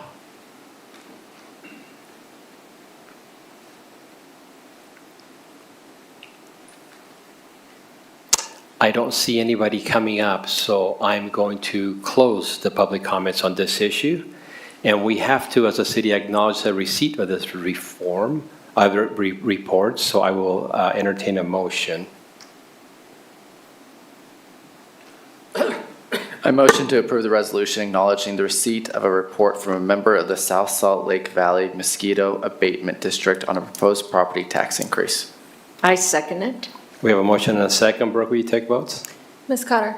Aye. Mr. Goodman? Aye. Ms. Turner? Aye. Mr. Hawk? Aye. Mr. Pickett? Aye. Resolution passes. Thank you very much. Let's go to item number 2 in the public hearing. Zach Smallwood will be presenting to us about the amendment to a zoning map from R18 to RNB for a property located in 6446 South 9th East. Zach? Hello. Good to see you all.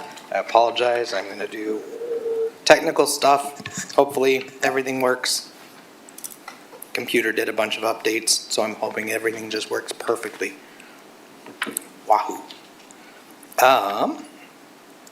So yeah, this is a request to amend the zoning map from R18 to RNB. This is the property at 6446 South 900 East, just across the street from Wheeler Farm here. Excuse me, and just north of Winchester Street. As I said, it's currently zoned R18. We did some investigating and found that this was probably a remnant parcel as part of the subdivision that was done just west of 9th East there. Future land use map does call for this to go to RNB, so this conforms with the general plan's future land use map, hence there's not an amendment for that. So some of the zoning regulations between the two zones. The R18 allows for up to 35 feet for a single family dwelling. The RNB allows by right with up to 20 feet. So that is actually less than a single family home, but they can go up to 30 feet with planning commission approval with a conditional use permit. Front yard and rear yard setbacks are 25 feet in the R18 zone, 20 feet in the RNB. Side yard setbacks is a total of 20 feet with a minimum of 8 on one side. In the RNB, it's 8 on either side. Corner side yards remain the same, 20 feet.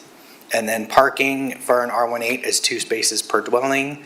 And then in the RNB, it's based on the individual use. So depending on if it's a doctor's office or a deli, whatever it ends up being. So, Planning Commission did send 58 notices, or I apologize, planning staff sent 58 notices for the proposed change, and we hadn't received any comments. And then I know that the recorder's office also sends the same amount of notices in preparation for this meeting. So, the staff's findings of the general plan provides for flexibility in its implementation and execution of the goals and policies based on individual circumstances. The amending the zoning map will allow for cohesion as the character of 9th East develops into a mix of housing and commercial opportunities.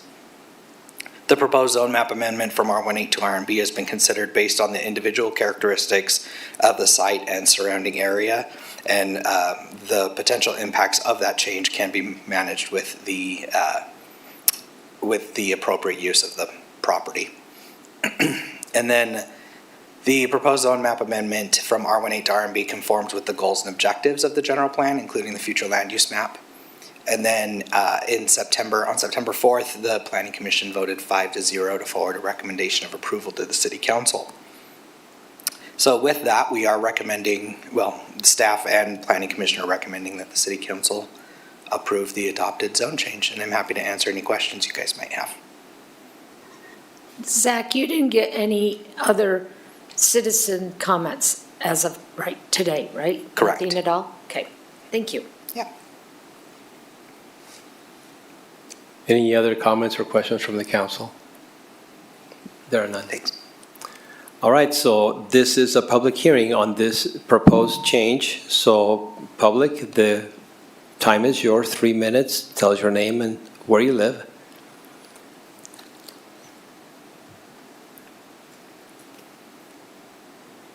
I don't see anybody making a motion to stand up, so I will close the public comment section of this hearing.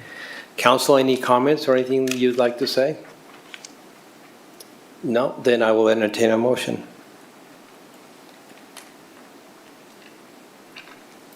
I would like to make a motion to approve the ordinance relating to land use amends the zoning map from R-1-8 single-family low-density residential to R-N-B residential neighborhood business for the property located at 6446 South 900 East Murray City. I'll second it. We have a motion and a second. Brooke, will you take votes? Ms. Cotter? Aye. Mr. Goodman? Aye. Ms. Turner? Aye. Mr. Hawk? So I'm just gonna say before I vote, I just want to urge staff to, as we look at the site plan in the future, to try to divert the traffic onto 9th East away from Silver Shadow to decrease the traffic there. But the zone fits the future land use map, so I'm an aye. And Mr. Pickett? Aye. The motion passes. Thank you. We now have our third business item. And Zach, you're presenting again about municipal water. Yeah. Let's talk about it. Great. Yeah, so this is the water use and preservation element of the general plan. Every time I say element, you can just think of chapter. So it's just a new chapter in the general plan. So the state passed Senate Bill 110 in 2022, requiring that cities enact a water use and preservation element to their general plans. So in coordination with Murray City, the Murray City Water Division, we began drafting that in April of this year. I do have to admit, Aaron did a lot of the heavy lifting there. Aaron Frisk with the Water Division. I know he's behind me somewhere. And so he did a lot of the heavy lifting here and did a lot of the actual writing of this. So I really appreciate that. So overall goal is to ensure that the policies, ordinances, and capital funding strategies are in place that will provide the resources for supply infrastructure and conservation goals to be met. I know we went over this I know that Chad and Aaron went through this with you at Committee of the Whole. I have, I think, a list of 5 objectives with some strategies underneath. This fits the same kind of layout that the general plan currently follows. So objective 1 is to ensure reliable and sustainable water supply for existing and future residents. One thing, I believe that Aaron had mentioned this, that he had done an updated plan, which you guys should have received with some additional data and stuff that the state has asked for. And so with that, I'll just make any minor modifications here. So on this strategy specifically, the third one on the bottom there, it actually has a date now of December 31st of 2027 to reduce institutional water use by evaluating landscaping on public property. That's pretty much the biggest change in all of these. So I'll go through the other objectives real quickly. Objective 2 is to integrate water planning with land use regulations and development review processes. So Water Division will coordinate with Planning Department and regional water providers to ensure that supply infrastructure and conservation goals are met. We continue to do that. Every application that does come before the Planning Commission or Planning Division gets routed to all the various departments in the city, so that that includes water, and they're able to look at how those plans are affecting any of their proposed goals. And then strategy by December 31st, amend landscaping standards for both residential and commercial uses to reduce the amount of turf grass in park strips and non-active areas. Spoiler alert, we've already done this. So we wanted to give ourselves a good, hey, we've done a good job. We did something. That one's already checked off the list. So objective 3 is maintain financial sufficiency through periodic updates to impact fees and water rates. So conduct water rate pricing and adjustments annually or biannually to ensure that the pricing of water is self-sustaining. Objective 4 is promote water equity and hazard resilience in long-term planning. And then these are very long. And so by automating leak notices and those things that they are currently working on, and getting that completed by the end of next year will help make sure that long-term planning is moving forward and continuing. I apologize.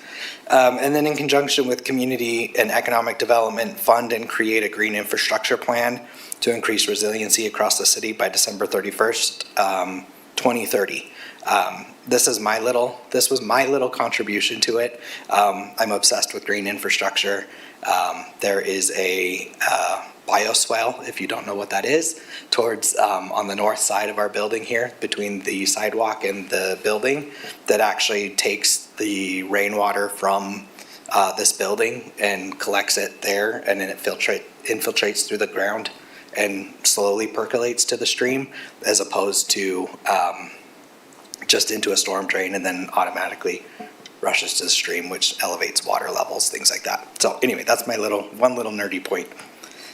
So seeing how we can kind of increase that across the city. And objective 5 is align general plan objectives with the city's 2024 water conservation plan. We did submit for a Wasatch Front Transit and Land Use Connection grant to update the general plan, which we're working through that. So as we go through and update, if we get that funded and go through a general plan update, we can really start to align some of these things together. Planning Commission held a public hearing on October 16th and voted 5-0 to recommend the City Council adopt the water use and preservation element. So with that, we are recommending that you guys adopt the proposed element. And I'm happy to attempt to answer any questions.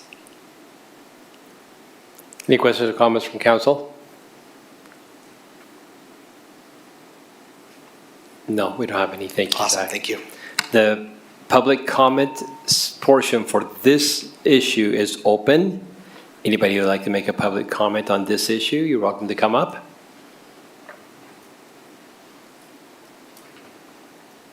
I don't see anybody coming up, so I will now close the public comments. Council, any comments or anything before we move forward to the vote? I'll make a motion. I'll take a motion. Very good. A motion to adopt the ordinance related to land use, which amends the general plan to adopt and add the Murray City water use and preservation element. I'll second. We have a motion and a second. Brooke, will you take the vote? Ms. Cotter? Aye. Mr. Goodman? Aye. Ms. Turner? Aye. Mr. Hawk? Aye. Mr. Aye. And it passes. Thank you very much. That concludes our public hearing section of the meeting. Now we will move on to our business items. We have 4 business items to consider today. And Mayor, you have our first one today. He's just running down there. So excited.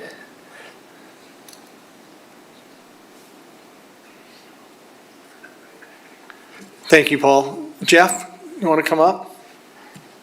Now, how did you like, I'm just certain that Jeff had said to Katie, now mention something about my appointment. True. Yeah, it's not like Jeff at all. I'm excited.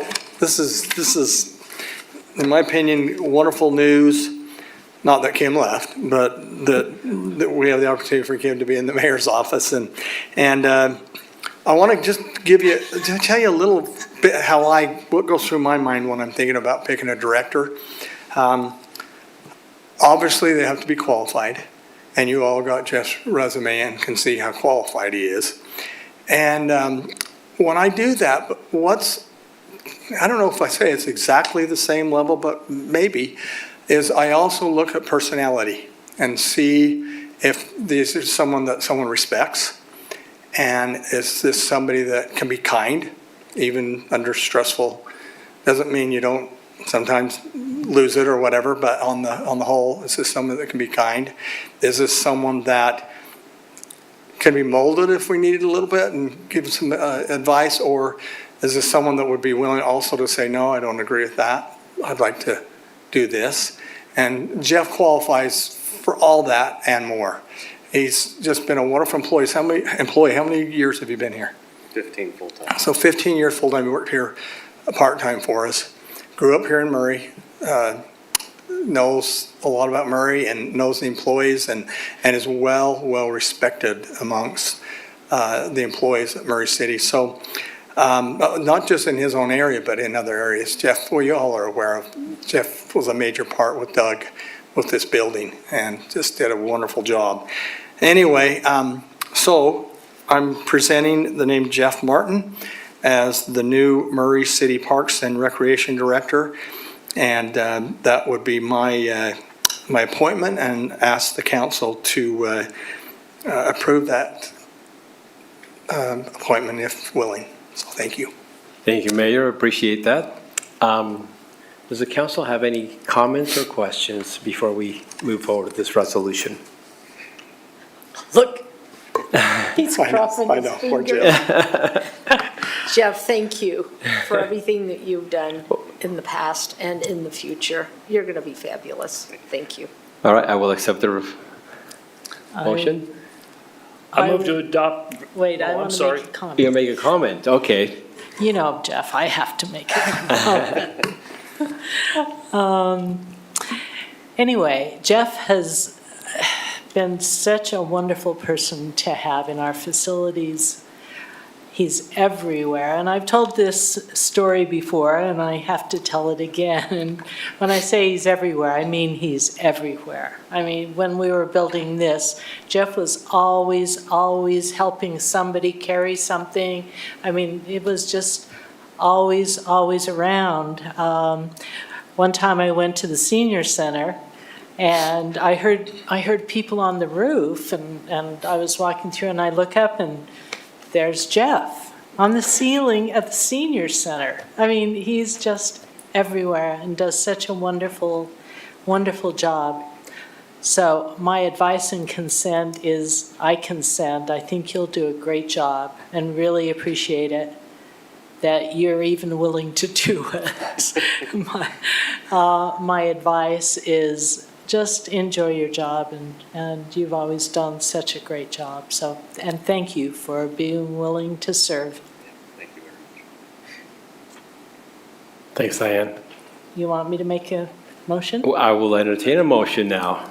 Oh, no, you started. Go ahead. Scott.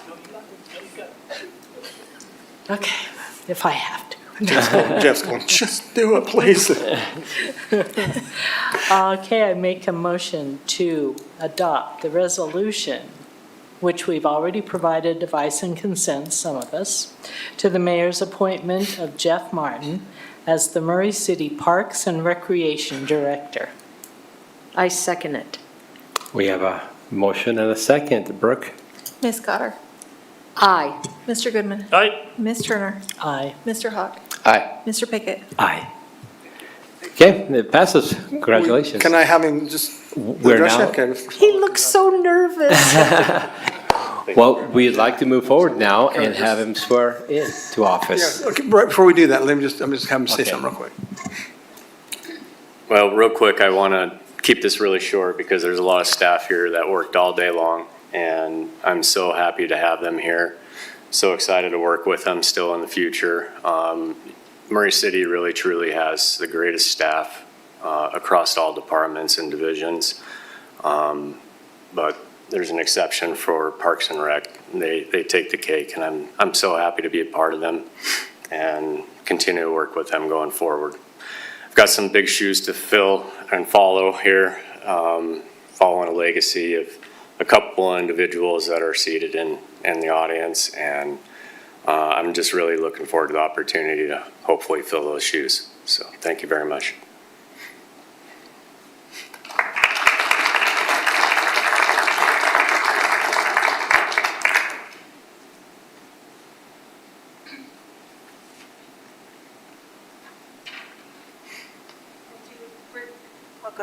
We're going to do the swearing in. I'll have you raise your right hand and repeat after me, but I'm going to have you talk into the mic and then just repeat what I say. Okay.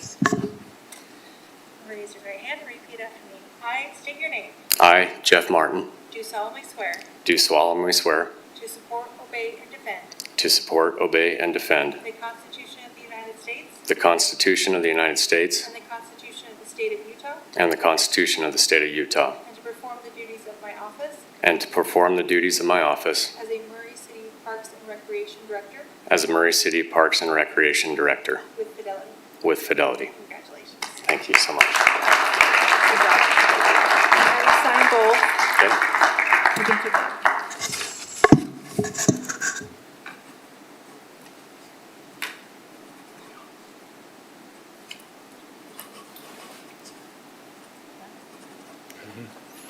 I didn't realize that you're left-handed. I am. Good job. So it was hard not to do that. There you go. Thank you Congratulations. so much. Thank you.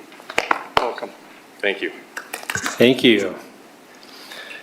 All right, then we want the business item number 2. We consider a resolution approving an interlocal cooperation agreement between Murray City and the school district. Doug?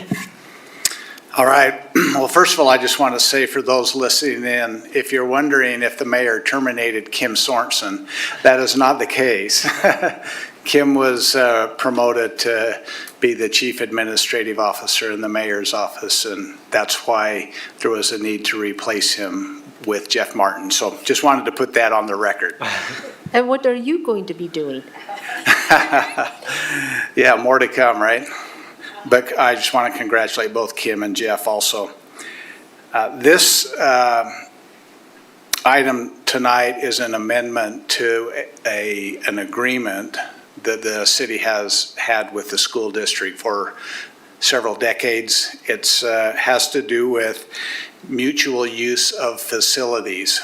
The agreement allows the city to use school district, Murray School District, because we also have the Granite School District in Murray City. But this would allow the city, mostly recreation programs, but the city to use school district facilities without paying a fee to the school district, and conversely allows the school district things like their softball teams, baseball teams, golf, so on and so forth, to use city facilities without paying a fee. It also allows the Murray Education Foundation, which is a fundraising arm for the Murray School District, to have a golf tournament once a year at the Murray City Golf Course without paying a fee. And in return, the school district will allow the city to use their marketing program to be able to market city recreation programs to all those in the schools in the Murray School District. There are some other details that I won't go into at this time, as we've discussed this in the past. Be happy to answer any questions that you have. But that's essentially what you're approving tonight or considering tonight. Any questions or comments from the council? We seem to have none. Thanks, Doug. Okay, I will entertain a motion then. I move to approve the resolution approving an interlocal cooperation agreement between Murray City and Murray City School District for mutual use of facilities. I'll second. We have a motion and a second. Brooke? Ms. Cotter? Aye. Mr. Goodman? Aye. Ms. Turner? Aye. Mr. Hawk? Aye. Mr. Pickett? Aye. Thank you. The resolution passes. Doug Hill now has a resolution regarding safety officers, resource Thank you. officers. Yeah, so this is the second interlocal agreement between the city and the school district. This deals with school resource officers, and the agreement extends the time period for the city to provide school resource officers in the high school as well as the 2 junior high schools within the Murray School District without a fee that the city would charge the school district. So that's essentially what this agreement is. There's some minor changes in the agreement that we've discussed, but again, I'd be happy to answer any questions that you might have. I do want to point out that both of these agreements are of great benefit financially to the taxpayers of Murray City. It saves people, taxpayers, people that participate in our recreation programs, people that are in the schools to feel safe with our school resource officers present without fees being exchanged, which ultimately end up being paid by the taxpayers. So it also allows the school district to not to have to spend millions of dollars on building facilities, and also saves the city from having to spend millions of dollars to build gymnasiums and soccer fields and things like that. So I think it's a win-win for our citizens above all. Thank you. Council, any comments or questions? We seem to have none, then I will entertain a motion. I motion to approve the resolution authorizing the execution of an interlocal cooperation agreement between Murray School District and Murray City relating to school resource officers provided by the city to the district. I second it. We have a motion and a second. Brooke? Ms. Cotter? Aye. Mr. Goodman? Aye. Ms. Turner? Aye. Mr. Hawk? Aye. Mr. Pickett? Aye. Thank you. The resolution passes. We now have one final item of business, and GL Critchfield is going to present amendment to the municipal code regarding no-fault utility and golf ball claims.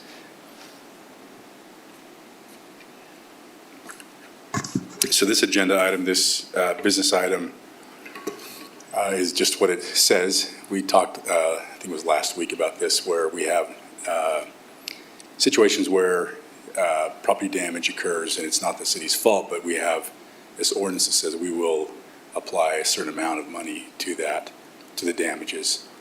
Golf balls are currently at $300 we'll pay when there's an errant golf ball that leaves the course and hits a windshield. We'd like to increase that to $500. That ordinance was passed, I believe, in 2008. It's been a few years since that was passed. Costs have escalated, and we think that's a fair amount to go to. And then in terms of power department, water and sewer, that would go from $5,000 to $10,000 to cover some of the damages, mitigation damage and repair. I'll entertain any questions if you have any. Council, question or comments? All right. Thanks, GL. I'll entertain a motion. I move to adopt an ordinance amending sections 3.52.060, 3.54.060, and 3.56.070 of the Murray City Municipal Code relating to no-fault utility and golf ball claims. I second it. We have a motion and a second. Brooke? Ms. Cotter? Aye. Mr. Goodman? Aye. Ms. Turner? Aye. Mr. Hawk? Aye. Mr. Pickett? Aye. Looks like the ordinance passes. Thank you. That concludes the business items, and now we're all on pins and needles waiting for the mayor's report. Thanks, Paul. I'm just going to talk a little bit about what we're going to do on Saturday. So this Saturday is our Christmas tree lighting, plus 25 different things. We have a lot going on, and I'll just real quick. So this Saturday, that will be happening. We're calling it our Murray Christmas tree lighting, and Santa will be there. I believe Santa's there at 6. We have a market that begins at 4 that we've never done before. Local businesses that will provide some merchandise for sale. And then everything else I think is free. They're just Santa coming, and then we're going to have bracelets that makes it easier for when we're coming in for the kids. I think if you want to see Santa and bring your kids, they should be there about 5:45. Kids are also invited to bring letters for Santa and such. So, and then we'll have fireworks this year and outdoor village with games and activities. Like I said about the market and just a lot of things will be happening. That's between 4 and 8 in the market.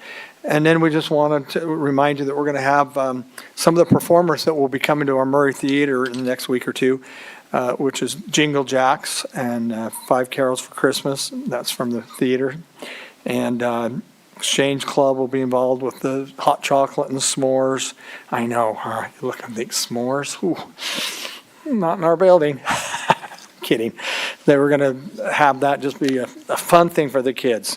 So the museum will be open from 6 to 8. Be able to go in there. And the theater, we'll also have the Chick-fil-A hot air balloon. We're not flying anywhere. We're just going to, it'll be just blowing up and there'll be fire shooting up. And, I'd like to go on it, but I never get the opportunity to go on it. So I had the opportunity to fly in the air. Wait, I didn't do it, did I? Did you just say that you never had the opportunity? Oh, I had to the go on a hot- opportunity. We'll make sure you get on one next year. Yeah, thanks. I'm a little afraid of heights, so hot air balloon was just a little too much for me. I got in it and then I got right back out. But Cindy went up, of course she did. But anyway, so we'll be doing that, and then let's see. Oh, and then we will have the theater will be open also, and we'll have a shuttle if people want to go over. We have Christmas light. Remember the old ZCMI, and you could go down and see the windows and all that stuff. Most of you are too young to remember that, but I remember that, and we will have our windows. I think they're going to be done tomorrow, so the windows will be all done, and just a beautiful artwork on those windows. So it's going to be a little fun, that little block area. You'll be able to look at the windows, and that will be available through. Now you can go on your own, or we'll take you over there on Saturday on a shuttle. And finally, I just wanted to mention that our city, Rebecca Adamson, who is on our CED department, wanted to get as involved with helping families with food.